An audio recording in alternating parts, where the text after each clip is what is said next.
Why don't you move to a different country? Why are you staying here? Young 10-year-old, very intelligent-looking young lady, a black young lady, who will not stand for the Pledge of Allegiance in her classroom. She doesn't want to stand up because apparently she believes that black Americans need a lot more to be done in this country. You know what I believe, Cornell? And I know you supported her publicly. I think at 10 years old, she has no real understanding of what America is. So I wonder if her parents have sat her down and explained what Americans have given their lives. White, black, red. It doesn't make any difference. They stood and they fought and they died for this country, and she doesn't want to do anything to honor them? Matt, she comes from a family of military service members. Her father's a retired military service member also, who served this nation well with great dignity. Good. Her mother's a very intelligent woman. What white people need to understand. Just white people. Yes, please. Let me explain. That national anthem was written by Francis Scott Key, a slave owner. Oh, here we go. Who demonized and hated black slaves and black people. Go research the third verse where he says, "There's no refuge in this country for the hireling or the slave. Both should be turmoil to the grave." How's her parents doing? This is a man Are they successful? that promised turmoil for black people to the grave. Would you ask Jewish children to say a pledge to a German anthem that disrespects Jewish people? If they're No, you living would in not. Germany, No, sure. you would not. Well, sure. That disrespects Jewish people? Then No, why? you would not. You certainly can kneel down. In America, you have the right to do that. America looked at the same way at Rosa Parks when she refused to get up and give up her seat to a white man on the bus. But history vindicated her. History vindicated her. Two different America things. demonized Harriet Tubman for freeing slaves from slavery, but history vindicated her. So I say to that young girl, you stand strong, stand up, and stand for what you believe in. And to all of those who are too coward to do it, don't get in that young girl's way. Others like her, support that young girl. What would you like her to say to the men and women who have fought for this country, like I ran into over the weekend, the black men and women who fought for this country, and some who gave their lives? And ask the black men and women who served America in its military, like in the Independence War. We helped America get it, and we were still slaves afterward. Ask those in Vietnam who gave their war on Vietnam battlefields, but then came back and was called niggers in their own country. We have fought in America's war, and we've never been given the justice and the due process of everybody else in this nation. Then why don't you move to a different country?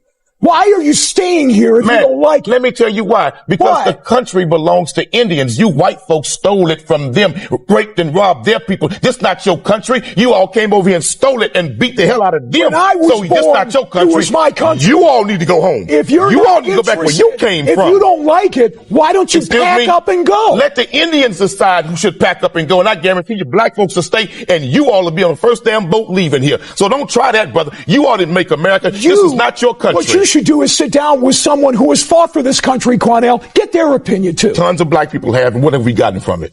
Defends Mexicans and Native Americans. I told everybody that I'm in remission. I am cancer-free. And I want to thank everybody that has prayed for me, that has come up to me and been so kind to me. And you know what? The immigrant-free day. I think about these individuals. You know something? When you do what I did, when you work hard, when you do what you're told, when you go where you're supposed to go, and you pray to God, then good things happen.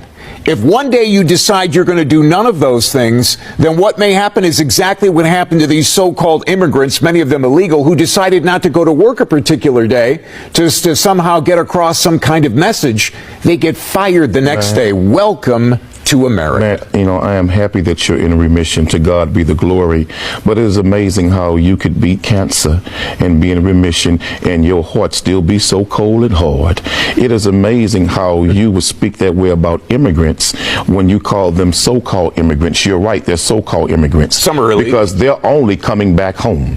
Texas, Arizona, and California were stole from the Mexicans. So they're so-called immigrants because they're coming back home. And when you speak about if you work hard and do the right thing and be good to people, well, guess what? That's not the history or the legacy of your ancestors. You got to come through the front door. White folk didn't come through the front door. White folk kicked open the back door and killed everything else in between to conquer America. Well, why do you, they were not good to people that they met. They didn't show hospitality to the Indians. You're trying to avoid what we're talking about. They didn't do that. Here. They weren't hospitable. You're trying to avoid what we're talking about here, and you're going to go back 200-300 years. What I'm trying to do. Why don't we talk about what's taking place over the weekend? What I'm trying to do is try to tell white people like you, stop throwing rocks at the immigrants when you all live in a glass house. You all didn't come to America the right way or the godly way. Yes, you do. You do the things the correct way. And in 2017, the correct thing to do is come through the front door. And these are people that snuck into this country. And so we're all supposed to allow that to happen? That's not how it works. You're not going to get what you're looking for. And you got to work. You got to come through the front door. I understand that. I'm saying they should not have to sneak back into a territory that the legacy of that territory belonged to their own people. But let's just say for the sake of the law, they broke the law. Okay, I'll give you that. But at the end of the day, brother, where is the human compassion that the ancestors of Indians showed your community? You all won't show it to nobody else. But you want it all showed to you. Let's stay in America. There was no America back, what you're talking about. You're taking something and trying to turn it into something that it's not. Let's talk about the rules and the laws that exist in the United States of America. This is America, but America the beautiful has been America the ugly toward too many people of color. And all we want is the same thing you all enjoy, the complexion for the protection. Well, I tell you what, all got in America. We don't have that. Do that when somebody crosses your property line and wants to come into your home and sit down in your living room and eat out of your refrigerator without ever asking you or without being a member of your family. All the immigrants are not doing that. So stop that, brother. That's a hype. That's a lie, and it's racist, man. It's not a hype. It's exactly what they want. They're not all doing that. He was talking bad about Mexicans, and he got put in his place. Governor Greg Abbott wants to make sure that Houston, the city of Houston, is put under the same microscope as any city that isn't allowed legally to be the quote-unquote sanctuary city. And this is what we do here in the city of Houston. People come into the city of Houston illegally. They're allowed to stay. There is only so much that our law enforcement officers are willing to do, that the DEA is willing to do, that the border agents are willing to do. Why in the world don't we go after those that are here? Well, that's what Abbott wants to change, and I agree. And as soon as we make sure that in the state of Texas, if Houston keeps conducting itself the same way that San Antonio and other cities conduct themselves, then no money is coming to Houston from the state. We need to do that on a state level. We also need to do it on a federal level. But Matt, my problem with this is, why are we so worried about getting rid of all of the Mexicans or Hispanics that are quote unquote here, if they're illegal or not? At the end of the day, many of them are paying taxes. Many of them have been here for generations and decades. And Matt, trying to get rid of 4 or 5 or 3 million people all at once is not going to work. We don't have the resources. We don't have to do it all. And secondly, Matt, listen, there is no such thing as an illegal Mexican immigrant coming into Texas, because they're only coming home. Texas, Arizona, and California was stole from the Mexicans. Don't start this. This all belongs to them. So they're only coming home, and then here it is, you white folks stole the land from the Indians, but yet you're the natural, real illegal immigrant. So let's start with the things you said that are already wrong. First of all, they're coming here. They're not paying any taxes. You're telling me they're paying taxes? They're not paying taxes because nobody knows who the heck they are. No, they're not paying any taxes. Matt, when they buy a product, they paying a tax on it. Let's continue. When they buy a car, they paying a tax on it. You come into this country illegally. That is a law that you're breaking. And that's why they have to be sent back to wherever they came from. They want to come through the front door. That is the correct way to come in. And the city of Houston has to stop allowing this, or we're never going to get them to stop coming in here. Look, that's what we got to do. Follow the law. But Matt, where is the compassion that the indigenous Indians had for white people in this country? Why do you keep going backwards? They let you all come in. What are you going backwards? And you came in and raised a whole lot of hell. Don't start. Trump start called bringing up Mexicans history and try and rapists. He explain called what's them going on criminals. today. Trump called the Mexicans illegal criminals coming into America. Well, the biggest illegal criminal ever coming to America was white people. So you don't give a damn if people break into this country? I don't give a damn. I wonder what's going to happen when they come and rob your house. I don't give a damn about hypocrites who came here illegally and stole all of this and now want to blame them for only coming back home. To all of the Mexicans, don't worry about this. Just keep having babies, and in 30 years, all these white folks will be under your control. To Americans, let's stand up and do what the hell we're supposed to do and stop letting the city of Houston be an open door. This ain't no sanctuary city. Don't listen to that. This is a real city. When we strip away the shouting matches and the political theater, the core of what we are dealing with is a fundamental conflict between a manufactured mythology and lived reality. We need to address this foundational lie that patriotism in America must be blind, deaf, and silent to be considered valid, right? The moment a black person, even a 10-year-old child, points out a structural flaw in the system, the immediate knee-jerk response from dominant culture which is white, right? It's always the same. If you don't like it, leave. This is an ideological eviction notice wrapped in a flag. It tells us that our belonging in this country, America, is entirely conditional. It implies that we are merely guests in a house we built with our own hands, our own sweat, and our own blood. The establishment demands unconditional reverence for its symbols, right? The flag, the anthem, and the pledge, while offering completely conditional protection for our human rights as blacks. They want us to stand at attention, right, for a song written by a man who actively celebrated the enslavement of our ancestors. Yet they turn a blind eye, right, when our communities are systematically underfunded, overpoliced, and politically disenfranchised, right? So true patriotism isn't blind obedience to a piece of cloth. True patriotism is having the courage to love your country, right? Our country in the eye. Call out its hypocrisies and demand that it live up to the grand promises it made on paper. And let's be entirely honest about the historical exploitation of our service. Throughout every single conflict in American history, from the Revolutionary War, the battlefields of Vietnam, and modern day deployments, black men and women have worn the uniform, right? We have fought, for freedom abroad that we were explicitly denied when we stepped back onto American soil, right? So imagine the psychological violence of surviving a war for democracy, coming back home in your dress uniform and being forced to walk through the back door of a restaurant, right? Or worse, being targeted and lynched by the very citizens you just protected. That is not ancient history. That is the lived experience of our fathers, grandfathers, and our uncles, right?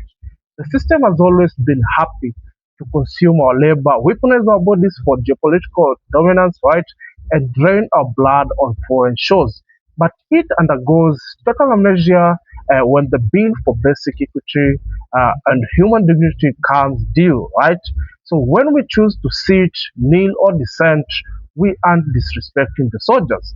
We are honoring the ultimate sacrifice for of those soldiers by refusing to pretend that the democracy they died for, right, has actually been realized for their children. So this brings us to the profound hypocrisy for the modern immigration debate.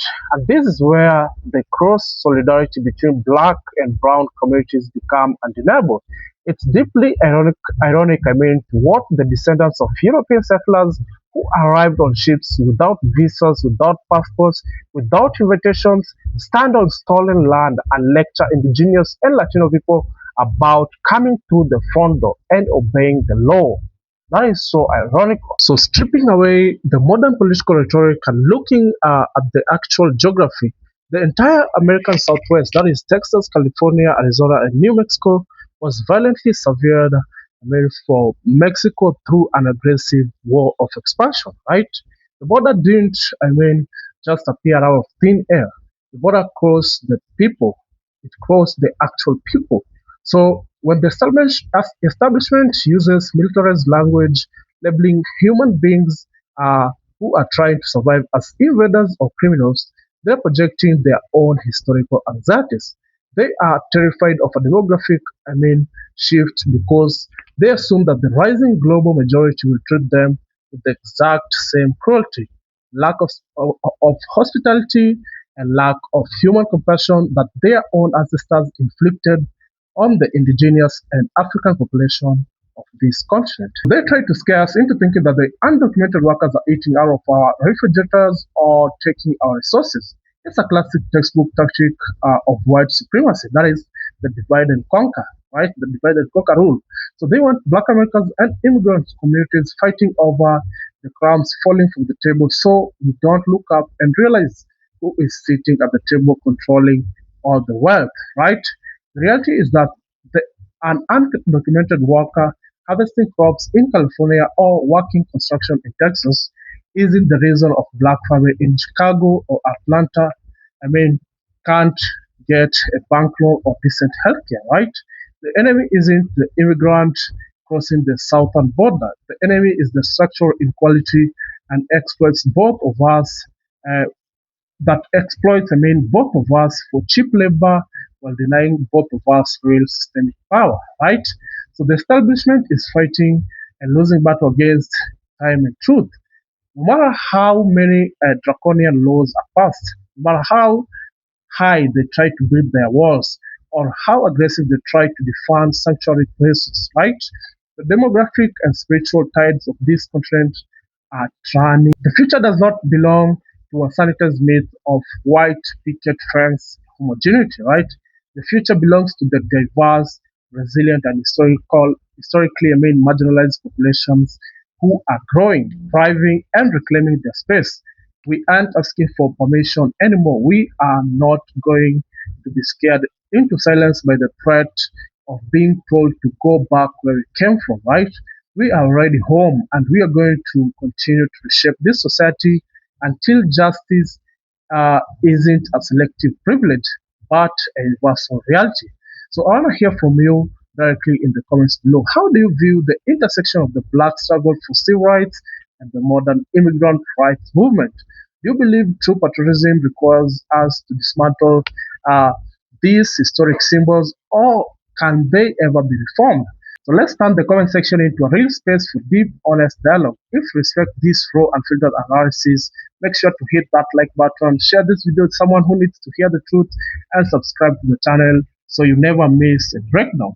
So thank you for tuning in to the Nick Report. I'm your host Nick, and I'm sorry, guys and family, for today. My lights were off, and I wanted to share this truth before they erased it, before they turn it off, right? So forgive me for this. I'll try up next time and at least purchase a ring light, right? For us.